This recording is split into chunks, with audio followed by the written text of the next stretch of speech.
বায়ু, আলো আর জল। তিনটে সূক্ষ্ম বস্তু কি? বুদ্ধি, মন, অহংকার। এইটা হলেই তাহলে জিততে হয়ে যাবে, তাই না? না বাবা না, ওটা হচ্ছে কাটমা বাঁধা হলো।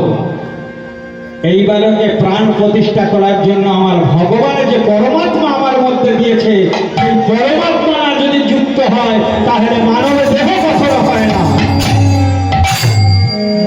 তাহলে বাবা পাঁচটা স্থূল বস্তু, তিনটে সূক্ষ্ম বস্তুকে ভালো রাখার জন্য আমরা কি করছি? ভোজন করছি, তাই নয়?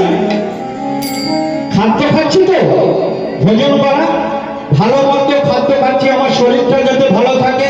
রোগ হলে ঔষধ খাচ্ছি, ভিটামিন খাচ্ছি, ভিটামিনের অভাব, ক্যালসিয়ামের অভাব হলে ক্যালসিয়ামের ট্যাবলেট খাচ্ছি বা অন্য খাবার খাচ্ছি, এই দেহটাকে সুস্থ ভালো রাখার জন্য।